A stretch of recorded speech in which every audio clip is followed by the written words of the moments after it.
মাই audio বুকে শুনছেন হুমায়ুন আহমেদ লেখা সর্বশেষ উপন্যাস দেয়াল। পড়ছি উপন্যাসের চতুর্থ পর্ব। পাঠে আছে সজল। ধন্যবাদ। হাফেজ জাহাঙ্গীর ফজরের নামাজ শেষ করে দিঘির ঘাটে বসে আছেন।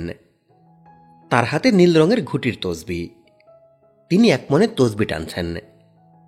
তার বসার জন্য উলের আসন দেওয়া হয়েছে। তিনি যেখানে বসেছেন তার এক ধাপ নিচে আগরদানে আগরবাতি জ্বলছে।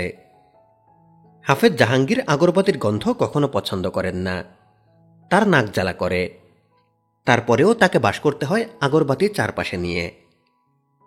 আজ ভালো কুয়াশা হয়েছে। কুয়াশার কারণে সূর্য দেখা যাচ্ছে না। ভাদ্র মাসের ভোরে আবহাওয়া এমনিতেই কিছুটা শীতল থাকে। কুয়াশার কারণে আজ অন্য দিনের চেয়েও আবহাওয়া শীতল। হাফেজ জাহাঙ্গীরের শীত লাগছে। গায়ে একটা সুজনি দিতে পারলে হতো। সমস্যা হচ্ছে সুজনি আনার কথাটা কাউকে বলতে ইচ্ছা করছে না। হাফেজ জাহাঙ্গীরের সার্বক্ষণিক সঙ্গী নুরু তার পাশে আছে। মাথা নিচু করে খেলাল দিয়ে দাঁত খোঁচাচ্ছে। তাকে বললেই সে আগরদান নিয়ে যাবে, সুজনি এনে গায়ে জড়িয়ে দেবে, এক বাটি খেজুর গুড়ের চা এনে সামনে রাখবে। হাফেজ জাহাঙ্গীর ছোট্ট নিঃশ্বাস ফেললেন। এই মুহূর্তে তার কাউকে কিছু বলতে ইচ্ছা করছে না।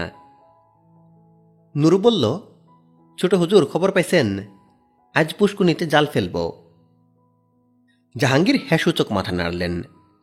দিঘিতে আজ জাল ফেলা হবে এই খবর তিনি পেয়েছেন। মাছ ধরা দেখার জন্যেই তিনি ফজরের ওয়াক্ত থেকে দিঘির ঘাটে বসে আছেন। নুরু উৎসাহের সঙ্গে বলল, আমার মন বলতেছে আজ গুতুম ধরা পড়ব। জাহাঙ্গীর বললেন, সবই আল্লাহর হুকুম। উনার হুকুম হইলে ধরা পড়ব, উনার হুকুম বিনা কিছু হবে না। গুতুম হল এই দিঘির সবচেয়ে বড় মাছের আদরের নাম। এই মাছের সারা শব্দ অনেকবার পাওয়া গেছে, এখনো কেউ তাকে দেখেনি। সবার ধারণা গুতুম গজার মাছ, একমাত্র গজার মাছই দৈত্যাকৃতির হয়। নুরু বলল, চা খাবেন? চা এনে দেব? জাহাঙ্গীর বললেন, না, বলেই খুব অবাক হলেন। তার চা খেতে ইচ্ছা করছে, অথচ তিনি বলছেন না। এর মানে কি? নুরু আবার বলল, উরস বিষয়ে আপনার হুকুম কি জানলে সেই মতো ব্যবস্থা নিতাম। জাহাঙ্গীর হাতের তসবি নামিয়ে রেখে বললেন, কোনো হুকুম নাই। বড়খানা কয়বার হবে? একবারই হবে, আসরের নামাজের পরে বড়খানা। গরু কয়টা জবেহ হবে? উরস উপলক্ষে যে কয়টা এসেছে সবই জবেহ হবে। 14টা গরু এখন পর্যন্ত আছে, আরও আসবে ইনশাল্লাহ। সব একদিনে জবেহ করলে বিরাট বিপদ হবে। কি বিপদ? একসঙ্গে এত রান্না করা যাবে না। জাহাঙ্গীর বললেন, উরস নিয়ে তোমার সঙ্গে আলাপের কিছু নাই। আল্লাপাক এক একজনকে এক এক দায়িত্ব দিয়া পৃথিবীতে পাঠান। তোমাকে ফুড ফরমাসের দায়িত্ব দিয়ে পাঠিয়েছেন, বুঝেছ? জি। ফজরের নামাজে তোমাকে সামিল হতে দেখি নাই, এর কারণ কি? ঘুম ভাঙতে দেরি হয়েছিল, কাজা পড়েছে। জাহাঙ্গীর বললেন, গত রাতে এশার নামাজেও তুমি সামিল হও নাই। কে কি করে বা করে না তা আমি জানি। এখন আমার সামনে থেকে বিদায় হও। আজ সারাদিন যেন তোমার চেহারা না দেখি। নুরু মুখ শুকনা করে উঠে গেল। জাল ফেলা হলো সকাল 9টায়। হুলস্থুল ব্যাপার। সবাই এসে দিঘির ঘাটে ভিড় করেছে। জাহাঙ্গীর দেখলেন নিষেধ অমান্য করে নুরু ঘাটে এসেছে। প্রতি 3 মাসে একবার জাল বাওয়া হয়। জাল বাওয়ার দৃশ্য সে কারণেই আনন্দময়। বাড়তি আকর্ষণ গুতুম। গত 1 বছর ধরে গুতুম ধরা পড়বে এই অপেক্ষা। জাল টানা শেষ হলো 12টার দিকে। জাল এখনো পানির নিচে।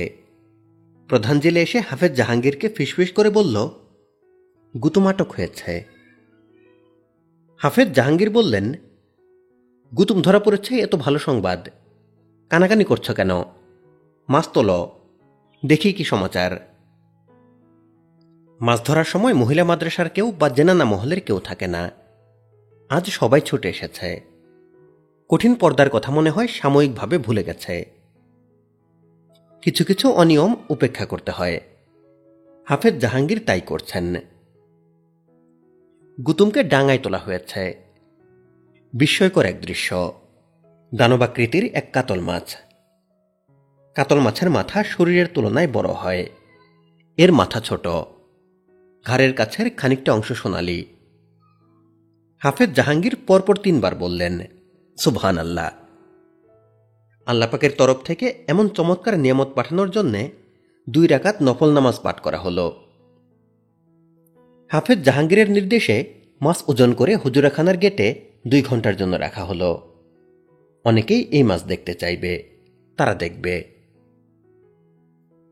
মাছের ওজন করা হয়েছে 1 মণ 3 সের। এই মাছ বিষয়ে সাপ্তাহিক ময়মনসিংহ বার্তায় ছবিসহ খবর প্রকাশিত হয়। খতিবনগর হুজুরাখানায় অদ্ভুত কাতল, বিশেষ সংবাদদাতা প্রেরিত। খতিবনগর হুজুরাখানায় 1 মণ 3 সের ওজনের এক দৈত্যাকৃতির কাতল মাছ ধরা পড়েছে। এমন বৃহৎ কাতল শরণাতীতকালে কেউ দেখেছে এমন নজির নাই। খতিবনগরের 80 বছরের বর্ষিয়ান বৃদ্ধ হেকমত আলী বলেন, তার কৈশোরে তিনি হাওড় থেকে ধৃত এমন কাতল দেখেছেন। হুজুরাখানায় ধৃত কাতলের মতো সেই কাতলেরও নাকি গলা ছিল হরিদ্রা বর্ণের এবং মাথা ছিল শরীরের তুলনায় অপুষ্ট। হুজুরাখানার বর্তমানে গদিনসীন পীর হাফেজ জাহাঙ্গীর খতিবি এই মাছ হুজুরাখানার ভক্তদের খাওয়ানোর নির্দেশ দিয়েছেন। হুজুরাখানা সূত্রে জানা যায়, ভৈরবের বিখ্যাত মনা বাবুর্চির উপর এই মাছ রন্ধনের দায়িত্ব পড়েছে।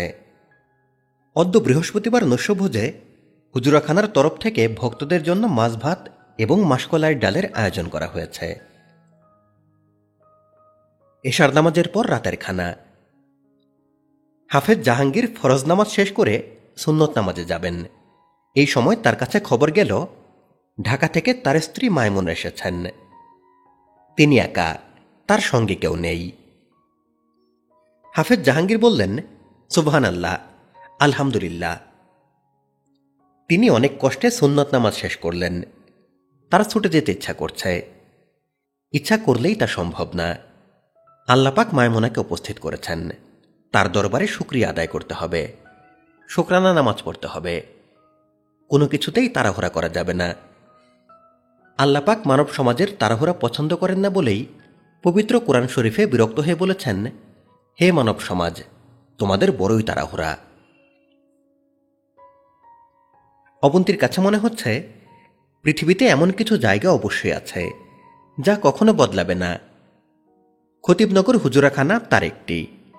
সব আগের মতো, এমনকি গন্ধও আগের মতো। মনে হচ্ছে কারো বয়সও বাড়েনি। সালমা তাকে দেখে কিছুক্ষণ কান্নাকাটি করে অবন্তীর গোসল নিয়ে ব্যস্ত হয়ে পড়ল।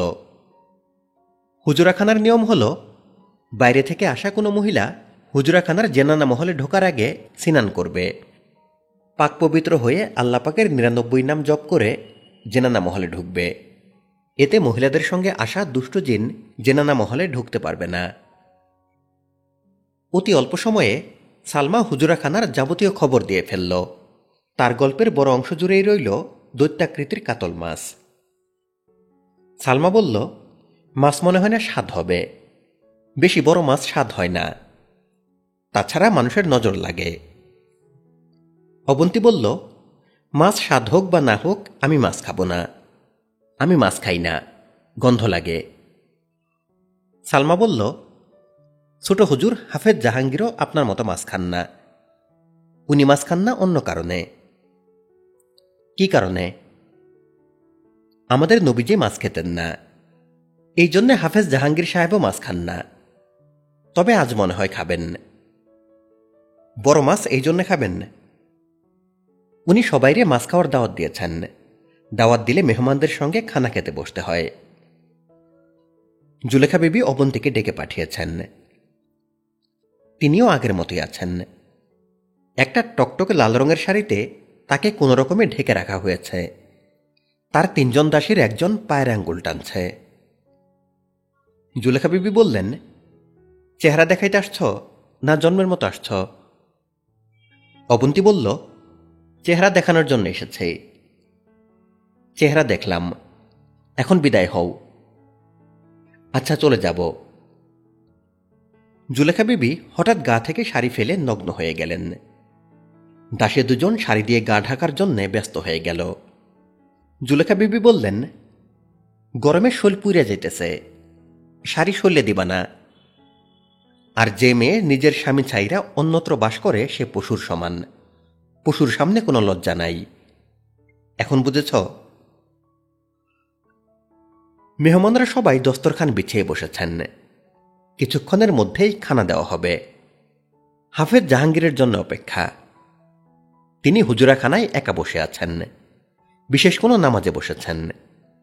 বিশেষ নামাজের সময় বাতি নেভানো থাকে এবং তিনি থাকেন একা। আজ হুজুরাখানার বাতি নেভানো, তিনি ছাড়া আর কেউ হুজুরাখানায় উপস্থিত নেই। মেহমানরা যখন খাবারের জন্য অস্থির, তখন হাফেজ জাহাঙ্গীর দর্শন দিলেন। মেহমানদের দিকে তাকিয়ে লজ্জিত গলায় বললেন, আমি বিশেষ শর্মিন্দা। যে মাছ খাওয়ার জন্য আমি আপনাদের দাওয়াত দিয়েছি সেই মাছ খাওয়াতে পারছি না, কারণ কিছুক্ষণ আগে আমি বাতিনি খবর পেয়েছি যে মাছ রান্নার সময় মাছে বিষ দেওয়া হয়েছে। ভৈরবের মনা বাবুর্চি এই কাজ করেছে। সে পলাতক আছে। আমি আপনাদের কাছে ক্ষমা প্রার্থী।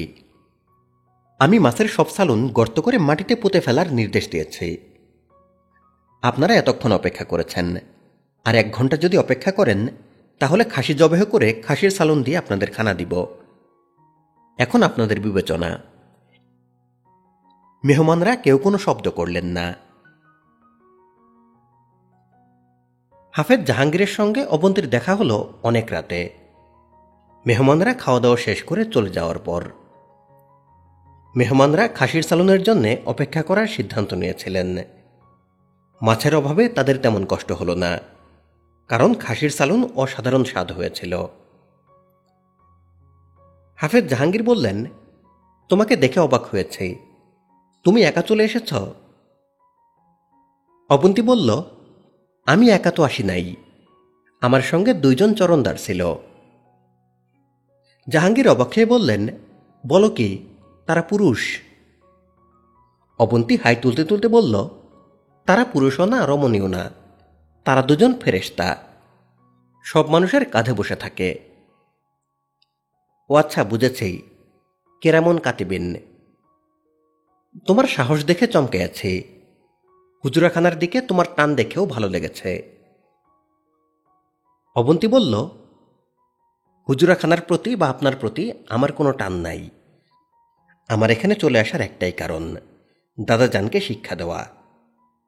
তিনি সারাক্ষণ আমার উপরে নজরদারি করেন, এটা আমার ভালো লাগে না। আমার জন্যে আমিই যথেষ্ট, এটা ওনাকে বোঝাতে চাই। এখন কি আপনার কাছে পরিষ্কার হয়েছে আমি কেন খতিবনগর এসেছি? পরিষ্কার হয়েছে। আপনি আবার স্বামীর অধিকার ফলানোর জন্যে নিশিরাতে আমার ঘরে উপস্থিত হবেন না। আমি আপনাকে স্বামী স্বীকার করি না। জাহাঙ্গীর ছোট্ট নিঃশ্বাস ফেলে বললেন, আমি উপস্থিত হব না। অবন্তী বলল, তবে আমি আপনার সঙ্গে খানা খাব। আপনার সঙ্গে খানা খেতে আমার অসুবিধা নাই। মাছ আমি পছন্দ করি না, তবে আজ কাতল মাছের সালুন দিয়ে ভাত খাব। জাহাঙ্গীর বললেন, মাছে বিষ মিশানো হয়েছে এই খবর পাও নাই? অবন্তী বলল, পেয়েছি, এটা ভুয়া খবর। মাছে বিষ মিশানোর কথা আপনি বলেছেন যেন সবাই বুঝে আপনি বাতিনি খবর পান। খুবই অন্যায় কাজ করেছেন। আপনার অন্যায় আপনি দেখবেন, তাতে আমার কিছু যায় আসে না। আমি শুধু মাছের সালুন দিয়ে ভাত খেয়ে দেখাবো যে মাছে কেউ বিষ দেয় নাই। মাছের সালুন নষ্ট করে ফেলা হয়েছে, মাটিতে গর্ত করে পুঁতে ফেলা হয়েছে। অবন্তী বলল, তার আগেই আমি 2টা পেটি আনিয়ে রেখেছি, একটা আপনি খাবেন, আরেকটা আমি। সালমাকে খানা দিতে বলি, আমার ভুক লেগেছে, সারাদিন কিছু খাওয়া হয় নাই। হাফেজ জাহাঙ্গীর নিঃশব্দে রাতের খাওয়া খেলেন। কাতল মাছের বিশাল পেটির অর্ধেকটা শেষ করলেন। অবন্তী বলল, এত স্বাদের মাছ আমি কখনো খেয়েছি বলে মনে পড়ে না। দাদাজানকে এই মাছের 1 টুকরা খাওয়াতে পারলে ভালো হতো, উনি মাছ খুব পছন্দ করেন। জাহাঙ্গীর বললেন, তোমার দাদাজানের রাতের খানা শেষ হয়েছে, তিনি খাসির সালুন দিয়ে তৃপ্তি করে খেয়েছেন। দাদাজান আমার খোঁজে চলে এসেছেন? হ্যাঁ, তাকে থাকার জন্য হুজরাখানায় একটা ঘর দেওয়া হয়েছে। নিজের বাড়িতে তার থাকার উপায় নাই, বাড়িঘর দখল হয়ে গেছে। কে দখল করেছে? শহর বন্দরের চেয়ে মফস্বলে দুষ্টু লোক বেশি, তাদেরই একজন, নাম সানু ভাই। অবন্তী বলল, সানু ভাই কি আপনার চেয়েও দুষ্ট? হাফেজ জাহাঙ্গীর জবাব দিলেন না, আহত চোখে অবন্তীর দিকে তাকিয়ে রইলেন। তার বারবার মনে হচ্ছিল তার সামনে কোনো মানবী বসে নেই, আয়তলোচনা বেহেশতের হুর বসে আছে, যাকে কোনো পুরুষ বা জিন স্পর্শ করেনি। সানু ভাই হাসি খুশি মধ্যবয়স্ক একজন মানুষ, বেটে গোলগাল চেহারা, মাথা ভর্তি কাঁচা পাকা বাবরি চুল, অমায়িক কথাবার্তা। সানু ভাই সরফরাজ খানের সঙ্গে কোলাকুলি করে গাঢ় স্বরে বলল, ভাই সাহেব কেমন আছেন? বাড়িঘরের কথা মনে পড়ে না? আফসোস।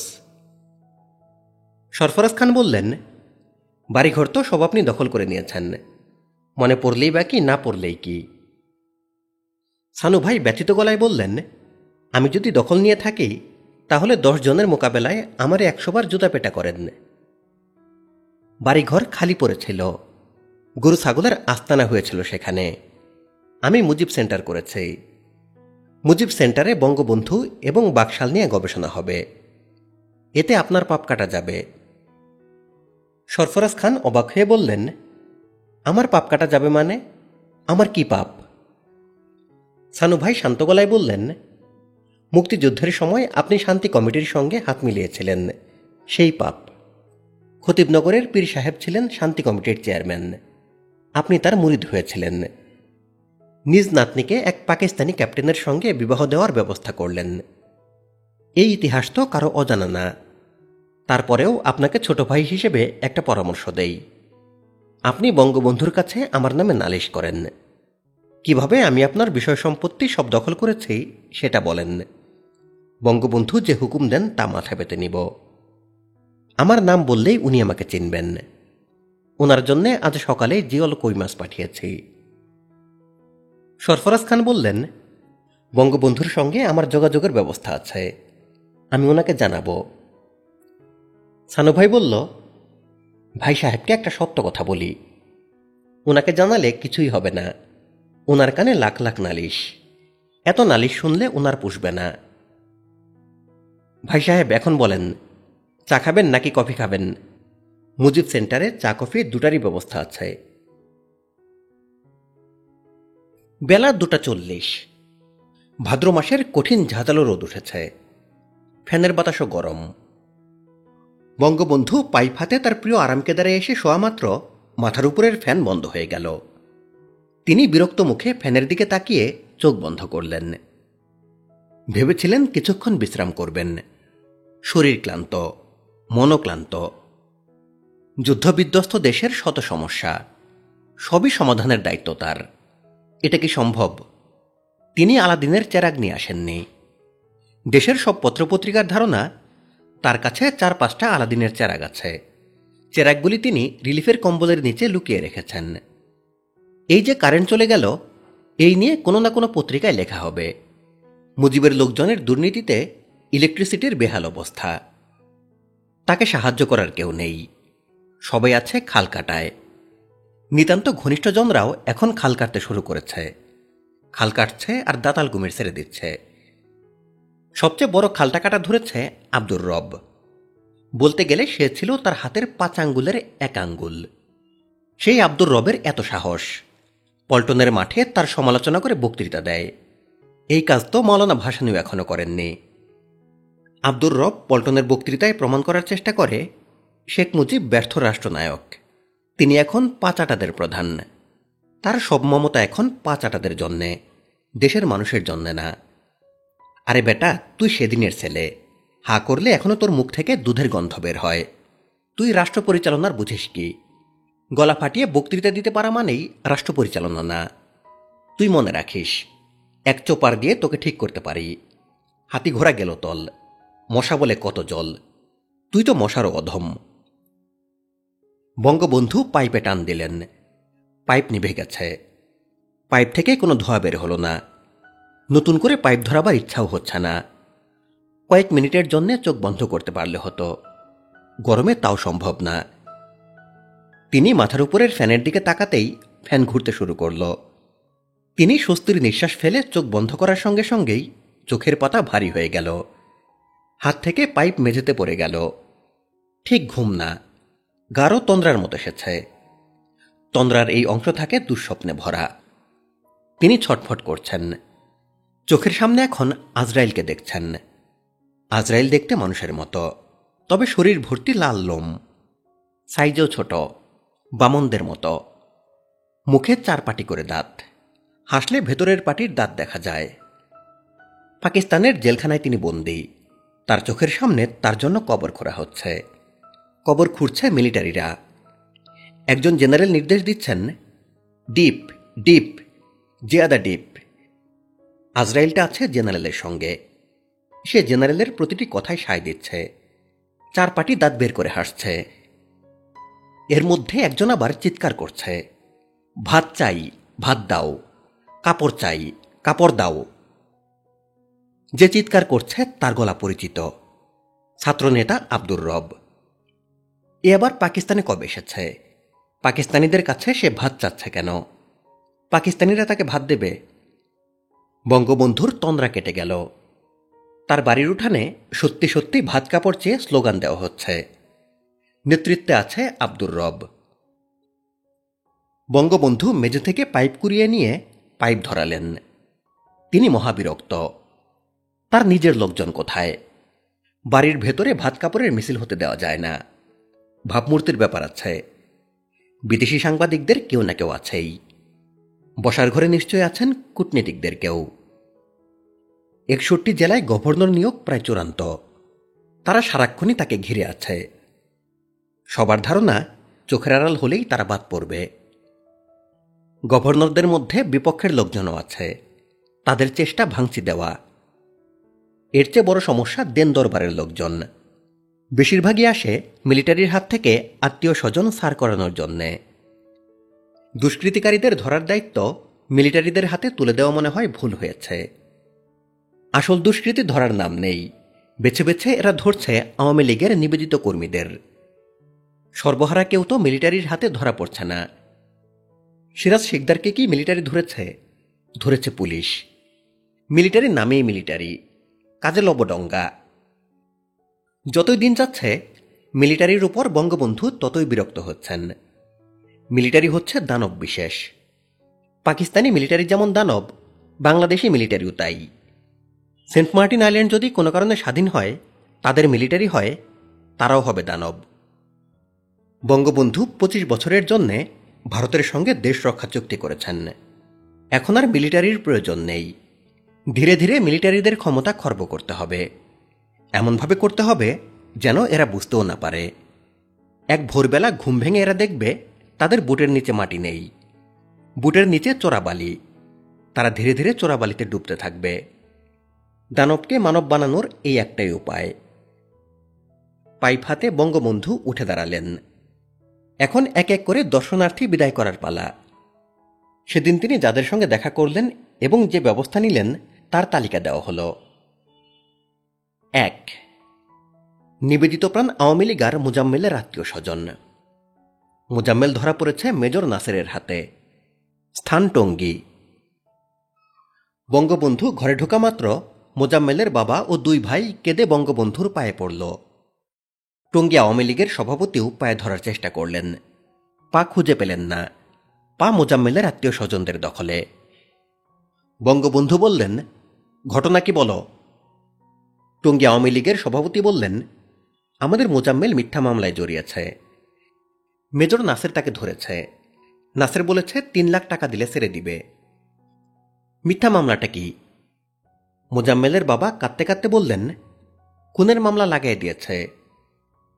টঙ্গী আওয়ামী লীগের সভাপতি বললেন, এই মেজর আওয়ামী লীগ নাম শুনলেই তারাবাতির মতো জ্বলে ওঠে।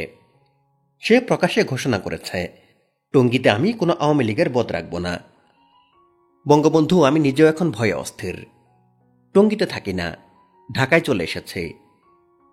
বলেই সে কেঁদে উঠল। বঙ্গবন্ধু বললেন, কান্দিস না, কান্দার মতো কিছু ঘটে নাই। আমি এখনো বেঁচে আছি, মরে যাই নাই, ব্যবস্থা নিচ্ছে। তিনি মোজাম্মেলকে তাৎক্ষণিকভাবে ছেড়ে দেওয়ার আদেশ দিলেন। মেজর নাসেরকে টঙ্গী থেকে সরিয়ে দেওয়ার জরুরি নির্দেশ দেওয়া হল। মূল ঘটনা। সূত্র Bangladesh legacy of blood, Anthony Mascarenhas. এক নবদম্পতি গাড়িতে করে যাচ্ছিল। দুর্ধর্ষ সন্ত্রাসী মোজাম্মেল দলবল সহ গাড়ি আটক করে। গাড়ির ড্রাইভার ও নববিবাহিত তরুণীর স্বামীকে হত্যা করে। মেয়েটিকে সবাই মিলে ধর্ষণ করে। মেয়েটির রক্তাক্ত ডেড বডি 3 দিন পর টঙ্গী ব্রিজের নিচে পাওয়া যায়। মেজর নাসেরের হাতে মোজাম্মেল ধরা পড়ার পর মোজাম্মেল বলল, ঝামেলা না করে আমাকে ছেড়ে দিন, আমি আপনাকে 3 লাখ টাকা দেব। বিষয়টা সরকারি পর্যায়ে নেবেন না, স্বয়ং বঙ্গবন্ধুর নির্দেশে আমি ছাড়া পাব, আপনি পড়বেন বিপদে। আমি তুচ্ছ বিষয়ে বঙ্গবন্ধুকে জড়াতে চাই না। মেজর নাসের বললেন, এটা তুচ্ছ বিষয়। মোজাম্মেল জবাব দিল না, উদাস চোখে তাকালো। মেজর নাসের বললেন, আমি অবশ্যই তোমাকে ফাঁসিতে ঝোলাবার ব্যবস্থা করব। তোমার 3 লাখ টাকা তুমি তোমার গুহদ্বারে ঢুকিয়ে রাখো। মোজাম্মেল বলল, দেখা যাক। মোজাম্মেল সারা পেয়ে মেজর নাসেরকে তার বাসায় পাকা কাঁঠাল খাওয়ার নিমন্ত্রণ করেছিল। 2. উজবেক তরুণী ডোরা রাসনা। এই অসম্ভব রূপবতী তরুণী রুবাব নামের এক বাদ্যযন্ত্র নিয়ে এসেছে। সে একজন গায়িকা ও গীতিকার। সে বঙ্গবন্ধুকে নিয়ে একটি গান রচনা করেছে, গানটি শোনাতে চায়। বঙ্গবন্ধু আগ্রহ নিয়ে গান শুনলেন। গান শুনে তার চোখ অশ্রুসিক্ত হল। তিনি রুমালে চোখ মুছলেন। ডোরা রাসনা বঙ্গবন্ধুর পায়ের কাছে বসে বেশ কিছু ছবি তুলল। বঙ্গবন্ধু ডোরা রাসনাকে উপহার হিসেবে একটি রূপার নৌকা দিলেন। উজবেক তরুণীর গানের কয়েকটি চরণ। তুমি বঙ্গের বন্ধু শুধু নও, পৃথিবীর সব নিপীড়িত জনতার বন্ধু হও। হে বন্ধু, তোমার বিশাল হৃদয়ে আমাদের স্থান দাও, যাতে আমরা দুঃখ কষ্ট ভুলে মনের আনন্দে নৃত্যগীত করতে পারি। 3. সানু ভাই। সানুর বাড়ি ময়মনসিংহের সোহাগীতে। বঙ্গবন্ধুর সঙ্গে তার একবারই দেখা হয়েছিল। সে প্রায় 10 মিনিট বঙ্গবন্ধুর পা ধরে বসেছিল। বঙ্গবন্ধু অনেক চেষ্টা করেও সানুর হাত থেকে পা উদ্ধার করতে পারেননি। সানু ভাইয়ের আপন লোক আবু বক্কর 3 ঘন্টা হলো হল ঘরে বসে আছে। একসময় বঙ্গবন্ধু তার দিকে তাকিয়ে বললেন, তুই কে? আমি আবু বক্কর। কুষ্টিয়ার আবু বক্কর? যে না, ময়মনসিংহের। তোর সঙ্গে আগে কি আমার দেখা হয়েছে? যে না, তয় আমার ওস্তাদের সঙ্গে আপনার দেখা হয়েছে। ওস্তাদের নাম সানু ভাই। সোহাগীর সানু? যে। কেরোসিনের 2 টিন নিয়ে বসে আছিস। কেরোসিনের টিনে কি আছে? কেরোসিন। আগুন দিয়ে পুড়িয়ে মারবি? টিনে করে আপনার জন্য কই মাছ আনছি। সাইজ কি? 1 বিঘত সাইজ। সাইজ খারাপ না। 1 বিঘত কই মাছ অনেক দিন খাই না। সানু চায় কি আমার কাছে? কিছু চায় না। সবাই কিছু না কিছু চায়, সানু চায় না। যে না। সে করে কি এখন? আপনারে নিয়ে আছেন, মুজিব সেন্টার করেছেন। বঙ্গবন্ধু বেশ কিছুক্ষণ ঠাঁ ঠাঁ করে হাসলেন। হাসি থামিয়ে বললেন, সানু বিরাট ধরিবাজ, মতলব ছাড়া সে কিছু করে না। কই মাছেও তার মতলব আছে। যা, কই মাছ ভেতরের বাড়িতে দিয়ে আয়, সবগুলা যেন ভাজে। আজ উপস্থিত যারা আছে সবাই 1 পিস করে মাছ খাবে, শুধু তুই খাবি না। তুই কই মাছ খাওয়া দেখতে এসেছিস, তুই শুধু দেখবি। যে আচ্ছা। রিলিফের কম্বল কি পেয়েছিস? যে না। কোটি কোটি রিলিফের কম্বল এসেছে, আর তুই পাস নাই। আমার চারপাশে আছে 4টা খাওয়ার দল, রিলিফের সব কম্বল এরাই চেটে খেয়ে ফেলেছে। তুই আর কি পাবি? যাই হোক, আমি বলে দিচ্ছি 2টা ভালো কম্বল যেন পাস। 4. 17 জন সম্ভাব্য জেলা গভর্নর। তারা সবাই বঙ্গবন্ধুর সঙ্গে ব্যক্তিগতভাবে কথা বলতে চান। এরা কেউ অন্যের সামনে মুখ খুলবেন না। বঙ্গবন্ধু তাদের কারোর সঙ্গেই কথা বললেন না, তবে প্রত্যেককে কই মাছ ভাজা খেয়ে যেতে বললেন। তারা সবাই মুখ ভোঁতা করে ভাজা কই মাছের জন্য অপেক্ষা করতে লাগলেন। 5. খন্দকার মোশতাক। তিনি কাঠের বাক্সে করে বঙ্গবন্ধুর জন্য বিশেষ এক উপহার নিয়ে এসেছেন। 21 ভরি সোনায় বাঁধানো বটগাছ, নিচে লেখা বটবৃক্ষ শেখ মুজিব, তার নিচে লেখা আগামী ছিলেন স্বর্ণকার সমিতি। মোশতাক বললেন, সবাই আপনাকে দেয় নৌকা, এরাও নৌকা বানাতে চেয়েছিল। আমি বললাম, গাধারা, বটগাছ বানা।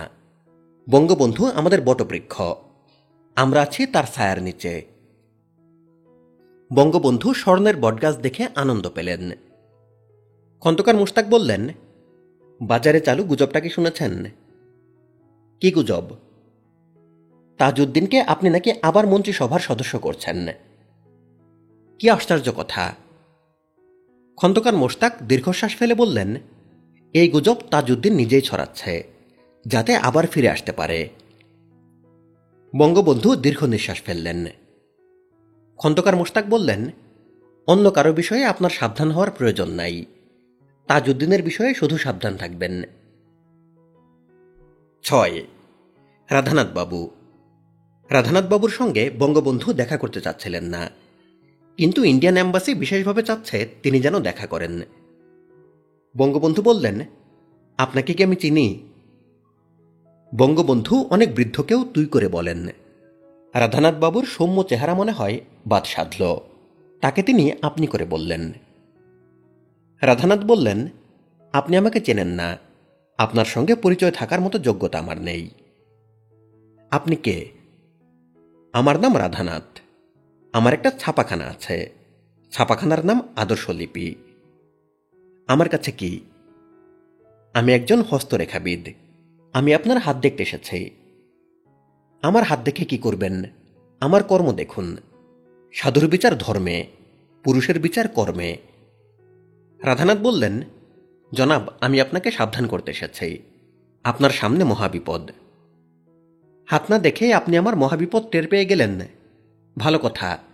আপনি কি কোনোভাবে ইন্ডিয়ান এম্বাসির সঙ্গে যুক্ত? জি না জনাব, তবে ইন্ডিয়া বিশাল দেশ। এই দেশ শুধু যে এম্বাসির মাধ্যমে কাজ করে তা না, তার আরও প্রক্রিয়া আছে। আপনি কি প্রক্রিয়ার সঙ্গে যুক্ত?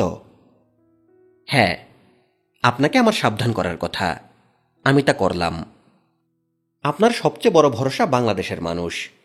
আপনার মহাবিপদে তারা কিন্তু আপনাকে ত্যাগ করবে, আপনার পাশে থাকবে না। বঙ্গবন্ধু বিরক্ত ও তিক্ত গলায় বললেন, ইন্ডিয়ান কারোর পক্ষে বাংলাদেশের মানুষ চেনার কথা না, আমি আমার মানুষ চিনি। জনাব, আমি কিন্তু বাংলাদেশের মানুষ, আমার বাড়ি কিশোরগঞ্জ। আপনার কথা কি শেষ হয়েছে? অপ্রয়োজনীয় কথা শেষ হয়েছে, প্রয়োজনীয় কথা বাকি আছে। প্রয়োজনীয় কথা বলে চলে যান, আমি অসম্ভব ব্যস্ত। ভালো কথা, কই মাছ খাওয়ার নিমন্ত্রণ। কই মাছ ভাজা হচ্ছে, এক পিস খেয়ে যাবেন। এখন বলুন আপনার প্রয়োজনীয় কথা। খন্দকার মোশতাক বিষয়ে আপনাকে সাবধান করতে এসেছে। ইনি চেষ্টায় আছেন আপনাকে সরিয়ে পাকিস্তানের সঙ্গে ফেডারেশন জাতীয় কিছু করার। বঙ্গবন্ধু বিরক্ত গলায় বললেন, খন্দকার মোশতাককে আপনি চেনেন না, আমি চিনি। আমি যদি তাকে বলি 1 মাস ঘাস খেতে হবে, সে 2 মাস ঘাস খাবে। রাধানাথ বাবু দীর্ঘ নিঃশ্বাস ফেলে বললেন, আমরা সবাই ঘাস খাওয়া শিখলে দেশের খাদ্য সমস্যা সমাধান হয়ে যেত। বঙ্গবন্ধু উঠে দাঁড়ালেন। এই আধা পাগলকে সময় দেওয়াই ভুল হয়েছে। বঙ্গবন্ধু মন খারাপ করে 32 নম্বর বাড়ির উঠানে এসে দাঁড়ালেন। সঙ্গে সঙ্গে তার মন ভালো হয়ে গেল। উঠান ভর্তি মানুষ, ভুকা মিছিলের মানুষ না, সাধারণ মানুষ, যারা বঙ্গবন্ধুকে এক নজর দেখতে এসেছে। স্লোগান শুরু হলো, জয় বাংলা, জয় বঙ্গবন্ধু। বঙ্গবন্ধু হাসি মুখে তাদের দিকে তাকিয়ে হাত নাড়লেন। ধবধবে সাদা পায়জামা পাঞ্জাবি পরা অতি সুপুরুষ এক যুবক দামি ক্যামেরায় মিছিলের ছবি তুলছে। যুবক এক পর্যায়ে ইশারায় বঙ্গবন্ধুর ছবি তোলার অনুমতি প্রার্থনা করল। বঙ্গবন্ধু উচ্চস্বরে বললেন, ছবি তুলতে চাইলে তুলবি, অনুমতির ধার ধারবি না। যুবককে বঙ্গবন্ধুর পরিচিত মনে হচ্ছে। তবে তিনি তার নাম মনে করতে পারছেন না। হঠাৎ হঠাৎ তার এরকম হয়, নাম মনে আসে না। যুবক এসে বঙ্গবন্ধুকে কদমবুসি করল। বঙ্গবন্ধু বললেন, কই মাছ খেয়ে যাবি? কই মাছ ভাজা হচ্ছে। যুবকের নাম ফারুক। সে এসেছে রেকি করতে। মূল আক্রমণের সময় কোন গানার কোথায় থাকবে তা জানা থাকা দরকার। বাড়ি আক্রান্ত হলে পালাবার পথগুলো কি কি তাও জানা থাকা দরকার। ধানমন্ডির পুরনো বাড়িগুলিতে মেথর প্যাসেজ বলে এক কাঠার মতো ফাঁকা জায়গা থাকে। এ বাড়িতেও নিশ্চয় আছে। মেথর প্যাসেজ দিয়ে কেউ যেন পালাতে না পারে। একটি বিশেষ গুজবের কারণে ঢাকা বিশ্ববিদ্যালয়ের শিক্ষকদের মধ্যে আনন্দময় চাপা উত্তেজনা। স্বাধীন বাংলাদেশে ঢাকা বিশ্ববিদ্যালয়ের প্রথম সমাবর্তন উৎসব হতে যাচ্ছে। উৎসবের প্রধান অতিথি বঙ্গবন্ধু শেখ মুজিবুর রহমান। শোনা যাচ্ছে সমাবর্তন অনুষ্ঠানে ঢাকা বিশ্ববিদ্যালয়কে জাতীয় বিশ্ববিদ্যালয় ঘোষণা করা হবে। এই বিশ্ববিদ্যালয়ের শিক্ষকেরা আলাদা মর্যাদা পাবেন। তাদের বেতন বৃদ্ধি ঘটবে। সবার বাসস্থানের ব্যবস্থা করা হবে। যারা বাসা পাবেন না তাদের এমনভাবে বাড়ি ভাড়া দেওয়া হবে যেন বিশ্ববিদ্যালয়ের আশেপাশেই বাড়ি ভাড়া করে থাকতে পারেন। ঢাকা বিশ্ববিদ্যালয়ের শিক্ষকেরা হবেন অতিরিক্ত মর্যাদার শিক্ষক। এখানেই শেষ না, আরও আছে। ঢাকা বিশ্ববিদ্যালয় থেকেই প্রস্তাব করা হবে যেন বঙ্গবন্ধু বাংলাদেশের আজীবন প্রেসিডেন্ট হন। বঙ্গবন্ধু এই প্রস্তাব বিনয়ের সঙ্গে মেনে নেবেন। ঢাকা বিশ্ববিদ্যালয়ের শিক্ষকেরা এত কিছু পাচ্ছেন, তার বিনিময়ে কিছু তাদের দিতে হবে। এটাই ভদ্রতা এবং শিষ্টতা। শিক্ষকেরা সবাই এদিন বঙ্গবন্ধুর বাকশালে যোগদান করবেন। সব শিক্ষকের বাকশালে যোগদানের অঙ্গীকারনামা একটি রূপার নৌকার খোলের ভেতর ভরে সমাবর্তন অনুষ্ঠানেই বঙ্গবন্ধুর হাতে তুলে দেওয়া হবে। শিক্ষকদের বাকশালে যোগদানের অঙ্গীকারনামায় দস্তখত সংগ্রহ এর মধ্যেই সম্পন্ন হয়েছে। তাদের মধ্যে আগ্রহের কোনো কমতি দেখা গেল না। ক্ষমতার সুনজরে থাকা ভাগ্যের ব্যাপার। হাতে গোনা কিছু শিক্ষক অবশ্যই বাকশালে যোগদানে রাজি হলেন না। তারা ভীত এবং চিন্তিত মুখে সময় কাটাতে লাগলেন। এদের একজন আমি, রসায়ন বিভাগের সামান্য লেকচারার। আমি কেন উল্টা গীত গাইলাম তা নিজেও জানি না। বহুদলীয় গণতন্ত্র, একদলীয় গণতন্ত্র বিষয়গুলি নিয়ে কখনো চিন্তা করিনি। আমার প্রধান এবং একমাত্র চিন্তা লেখালেখি। 3টি উপন্যাস বের হয়ে গেছে। 4র্থ উপন্যাস অচিনপুর রাত জেগে লিখছি। আমাকে ডেকে পাঠালেন অধ্যাপক আলী নওয়াব। ছাত্রাবস্থায় তাকে জমের মতো ভয় পেতাম। শিক্ষক হয়ে সেই ভয় কাটেনি, বরং বেড়েছে। ছাত্রাবস্থায় অনেকের ভেতর লুকিয়ে থাকা যেত, এখন তা সম্ভব না। তার সঙ্গেই ফিজিক্যাল কেমিস্ট্রি প্র্যাকটিক্যাল ক্লাস নেই। আমাকে সারাক্ষণ তার নজরদারিতে থাকতে হয়। দুপুরের দিকে নওয়াব স্যারের আলসারের ব্যথা ওঠে। তার মেজাজ তুঙ্গে অবস্থান করে। আমি তুঙ্গস্পর্শী মেজাজের সামনে দাঁড়ালাম। স্যার বললেন, বসো। আমার সামনে এসে দাঁড়িয়ে থাকবে না, চেয়ার টেনে বসবে। তুমি এখন আমার ছাত্র না, কলিগ। আমি বসলাম। স্যার বললেন, দুঃখজনক হলেও একটা সত্যি কথা শোনো। বিশ্ববিদ্যালয়ের শিক্ষকেরা হলেন অমেরুদণ্ডী প্রাণী। অমেরুদণ্ডী প্রাণীদের স্রোতের সঙ্গে থাকতে হয়। কি বলছি বুঝতে পারছ? আমি বললাম, পারছি। যাও জাফরের সঙ্গে দেখা করো, সে যা বলবে সেইভাবে কাজ করবে। আমি বললাম, স্যার অবশ্যই। অধ্যাপক জাফর মাহমুদ আমার সরাসরি শিক্ষক। তিনি ক্যামব্রিজ বিশ্ববিদ্যালয় থেকে পিএইচডি করেছেন। ডিগ্রির সঙ্গে ব্রাইটনদের কিছু স্বভাবও নিয়ে এসেছেন। সারাক্ষণ সঙ্গে ছাতা রাখেন। রিকশায় যখন ওঠেন, রিকশার হুড ফেলে ছাতা মেলে বসে থাকেন। এই মেধাবী অধ্যাপক মানুষ হিসেবে অসাধারণ। তিনি বিড়াল প্রেমিক। তার ঘর ভর্তি বিড়াল। এর মধ্যে একটি বিড়াল অন্ধ। বিড়ালটি তার অসম্ভব প্রিয়। নিজের শোবার বিছানা তিনি এই অন্ধ বিড়ালের জন্য ছেড়ে দিয়েছিলেন। জাফর স্যার সম্পর্কে একটি গল্প আগে বলে নেই, এতে মানুষটি সম্পর্কে সবাই কিছু ধারণা পাবেন। তার গাড়ি নেই, সবসময় রিকশায় চলাচল করেন। একদিন তিনি রিকশা থেকে নেমে ভাড়া দিতে গিয়ে দেখেন রিকশাওয়ালার সিটে রক্তের দাগ। স্যার বললেন, এখানে রক্ত কেন? রিকশাওয়ালা জানালো, কিছুদিন আগে তার পাইলসের অপারেশন হয়েছে। ডাক্তার 15 দিন রিকশা চালাতে নিষেধ করেছেন, কিন্তু তার সংসার অচল বলে বাধ্য হয়ে রিক্সা নিয়ে বের হয়েছে। স্যার সেদিনই বেতন তুলেছেন। বেতনের পুরো টাকাটা রিক্সাওয়ালার হাতে দিয়ে বললেন, এই টাকায় সংসার চালাবে, পুরোপুরি সুস্থ না হয়ে রিক্সা চালাবে না, এটা আমার অর্ডার। যাই হোক, আমি জাফর স্যারের সঙ্গে দেখা করলাম। স্যার বললেন, তুমি এখনো পিএইচডি করো নাই, বিশ্ববিদ্যালয়ে মাস্টারি করতে হলে এই ডিগ্রি লাগবেই। তুমি যে কাণ্ড করেছ, এতে সরকারের কাছে বৈরী হয়ে যেতে পারো, তখন স্কলারশিপেরও সমস্যা হবে। আমার আদেশ, তুমি বাকশালের কাগজপত্রে সই করবে। আমি বললাম, আপনার আদেশের বাইরে যাওয়ার প্রশ্নই ওঠে না। বাকশালে যোগদানের কাগজে দস্তখত করার জন্যে রসায়ন বিভাগের অফিসে গেলাম।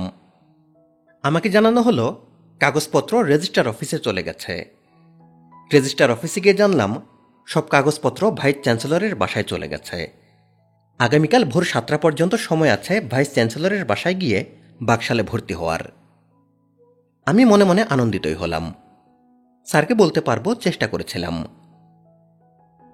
আমরা তখন থাকি বাবর রোডের একটা পরিত্যক্ত দোতলা বাড়ির একতলায়। সরকার শহীদ পরিবার হিসেবে আমার মাকে সেখানে বাস করার অনুমতি দিয়েছিলেন। এই নিয়েও লঙ্কাকাণ্ড। এক রাতে রক্ষী বাহিনী এসে বাড়ি ঘেরাও করল। তাদের দাবি এই বাড়ি তাদের বরাদ্দ দেওয়া হয়েছে, রক্ষী বাহিনীর কর্মকর্তা এখানে থাকবেন। মা শহীদ পরিবার হিসেবে বাড়ি বরাদ্দ পাওয়ার চিঠি দেখালেন। সেই চিঠি তারা মায়ের মুখের উপর ছুঁড়ে ফেলল। এরপর শুরু হলো তাণ্ডব। লেপতোষক, বইপত্র, রান্নার হাঁড়িকুড়ি তারা রাস্তায় ছুঁড়ে ফেলতে শুরু করল। রক্ষী বাহিনীর একজন এসে মায়ের মাথার উপর রাইফেল তাক করে বলল, এই মুহূর্তে বাড়ি ছেড়ে বের হন, নয়তো গুলি করব।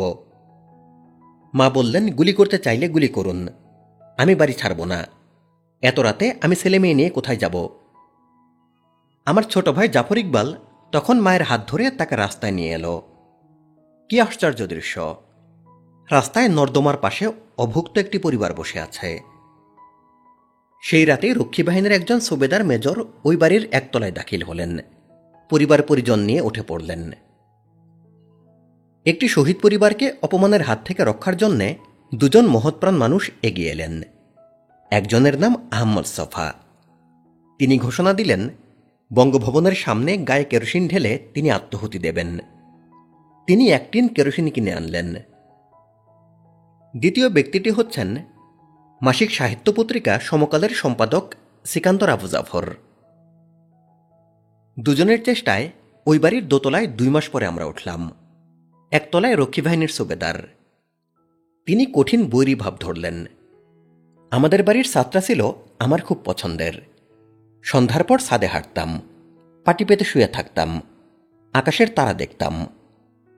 রক্ষী বাহিনীর সুবেদার সাহেব একদিন ঘোষণা করলেন, এই বাড়ির ছাদ তার দখলে, আমরা কেউ ছাদে যেতে পারবো না। আমাদের রাজি হওয়া ছাড়া আর কোনো পথ ছিল না। আমার ছাদ ভ্রমণ বন্ধ হয়ে গেল। আমরা যে বাড়িতে থাকতাম তার পানির নল সব ভাঙা ছিল। পাইপে করে একতলা থেকে পানি আনার ব্যবস্থা ছিল। সেটাও নির্ভর করত সুবেদার সাহেবের মর্জির উপর। কোনো কোনো দিন তিনি পানির সাপ্লাই বন্ধ করে দিতেন। আমাদের পানি ছাড়াই চলতে হতো, স্নান বন্ধ। আমাদের বাড়ি থেকে সামান্য দূরে পরিত্যক্ত বিশাল এক 3তলা বাড়িতে দলবল নিয়ে থাকতেন বঙ্গবীর কাদের সিদ্দিকী। রক্ষী বাহিনী আমাদের রাস্তায় বের করে দেওয়ার পর সাহায্যের আশায় আমি তার কাছেও গিয়েছিলাম। তিনি অতি তুচ্ছ বিষয়ে তাকে বিরক্ত করায় অত্যন্ত ক্ষুব্ধ হয়েছিলেন। মহাবিপদে মানুষ খড়কুটো ধরে। আমি বঙ্গবীরকে ধরতে গিয়ে দেখি তিনি খড়কুটোর মতোই। সেই সময় ঢাকা শহরে গুজবের অন্ত ছিল না। একটা প্রধান গুজব হল সরকারের নির্মূল বাহিনী কাজ করছে। সন্দেহভাজন যুবক ছেলেদের ধরে ধরে নিয়ে যায়, তারপর আর তাদের খোঁজ পাওয়া যায় না। এই গুজবের কিছু সত্যতা থাকতেও পারে। সেই সময় নিজেকে নিয়ে আমি খুব ভীত ছিলাম। রাতে ঘুমোতে যাওয়ার সময় আমার মনে হতো, এই বুঝিয়ে দরজায় কড়া নড়বে, আমাকে ধরে নিয়ে যাবে। শেখ কামালের নামে ভয়ঙ্কর সব গুজব কিংবা রটনা প্রচলিত ছিল। এর একটি ব্যাংক ডাকাতি বিষয়ক। আমি এই গুজব তখনও বিশ্বাস করিনি, এখনও করি না।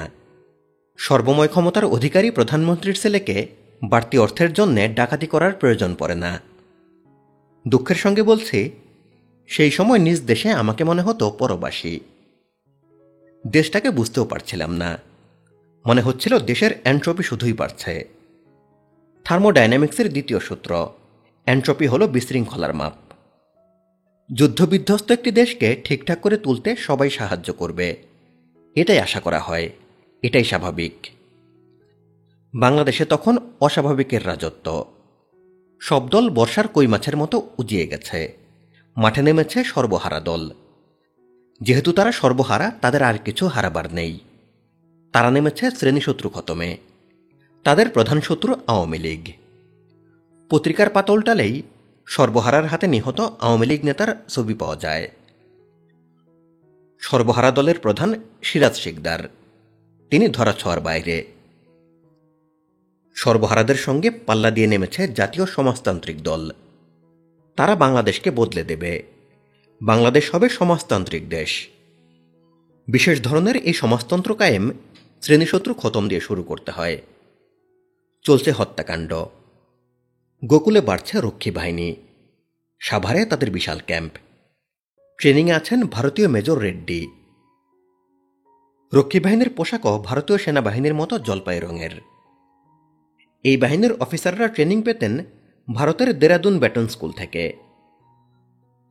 রক্ষী বাহিনীর ফরমেশন সাইন ছিল বঙ্গবন্ধুর সেই বিখ্যাত তর্জনী। এ থেকে মনে করা স্বাভাবিক, বঙ্গবন্ধুর প্রতি সম্পূর্ণ আনুগত্যই ছিল এই বাহিনীর মূল মন্ত্র। এটা স্বাভাবিকও ছিল, কারণ রক্ষী বাহিনীর সব সদস্যই ছিল প্রাক্তন মুজিব এবং কাদের বাহিনীর সদস্য। আমি কচ্ছপ স্বভাবের মানুষ। ঝামেলার আঁচ পেলে খোলসের ভেতর ঢুকে বসে থাকতে পছন্দ করি। খোলসের ভেতর আবদ্ধ থেকে দেশের সে সময়কার রাজনৈতিক বিশ্লেষণ আমার পক্ষে করা কঠিন। তারপরেও মনে হয় রক্ষী বাহিনী ছিল সামরিক বাহিনীর প্রতিপক্ষ।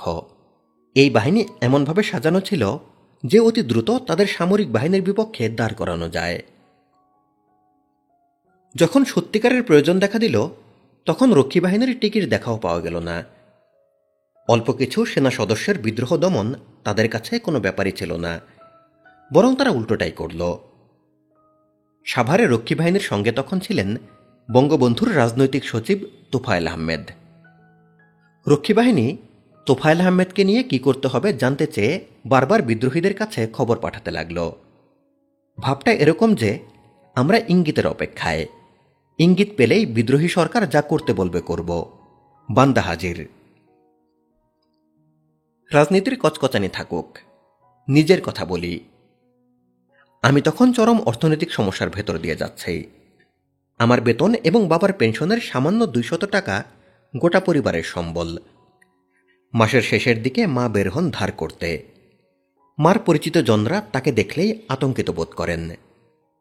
গোদের উপরে ক্যান্সারের মতো অপ্রয়োজনীয় মেহমান আমাদের বসার ঘর আলো করে বসে থাকেন। এদের একজন কাইয়ুম ভাই। তিনি অসাধারণ মেধাবী ছাত্র ছিলেন। রাজশাহী বোর্ডে এসএসসি পরীক্ষায় 3rd হয়েছিলেন। ঢাকায় পড়তে এসে তার ব্রেনে গিট্টু লেগে গেল। পড়াশোনা বাদ দিয়ে তিনি ইসলামী লেবাস গায়ে তুলে নিলেন, দাড়ি রাখলেন, চোখে সুরমা দেওয়া শুরু করলেন। ধর্মের প্রতি প্রবল আসক্তি যে কোনো বয়সেই আসতে পারে, এটা দোষণীয় না। দোষণীয় হল তার বাবা মা ঢাকায় থাকেন। কাইয়ুম ভাই নিজের বাসা ছেড়ে ভোরবেলা আমাদের বাবর রোডের বাসায় চলে আসতেন। নাস্তা খেতেন, দুপুরের খাবার খেতেন, রাতের ডিনার শেষ করে নিজের বাসায় যেতেন, পরদিন ভোরে আবার উপস্থিত।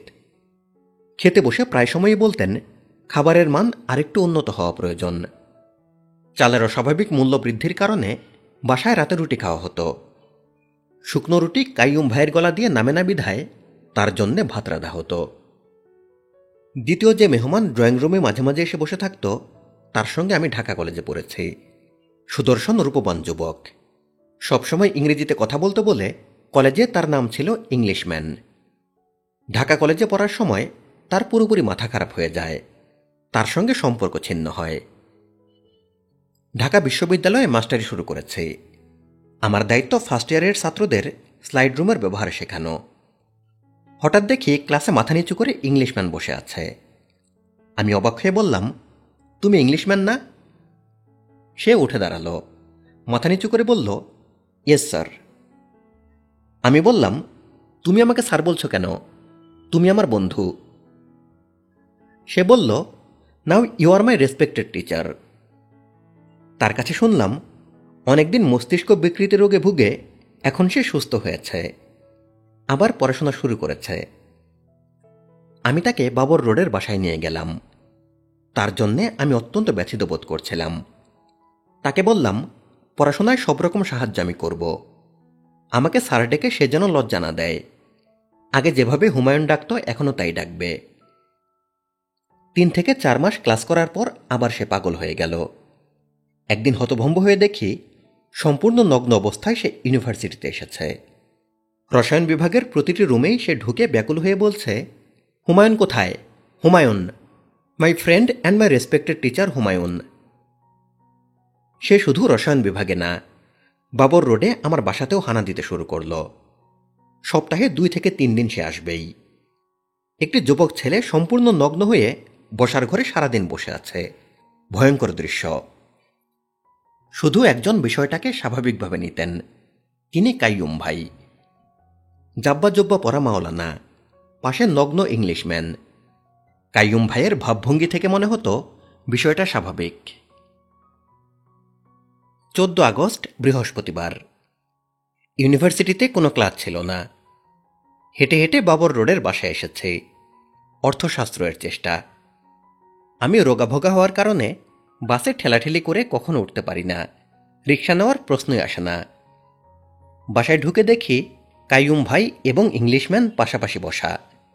ইংলিশম্যান যথারীতি নগ্ন। কাইয়ুম ভাই বললেন, হুমায়ুন, তোমরা তরকারিতে বেশি ঝাল দাও। আমি এত ঝাল খেতে পারি না। তোমার মাকে আমার জন্য কম ঝালের তরকারি রাখতে বলবে।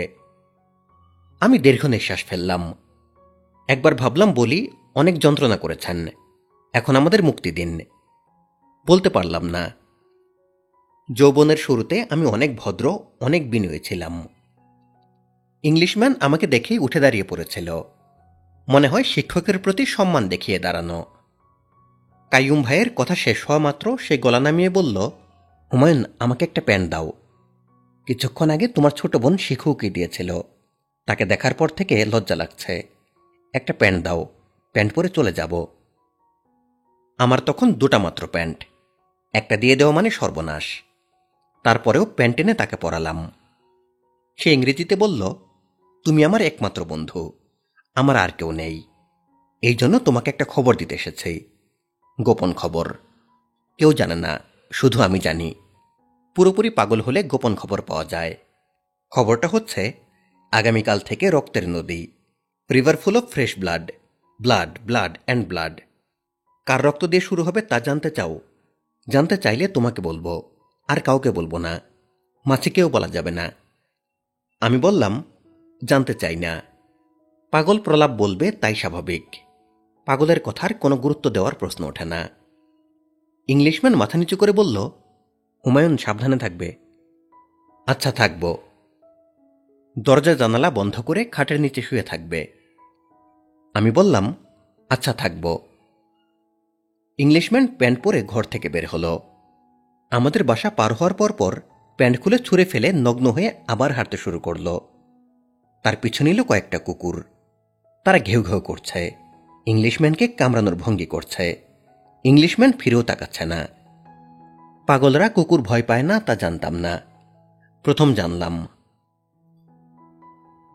15 আগস্ট শুক্রবার। মেজর ফারুকের জন্মবার।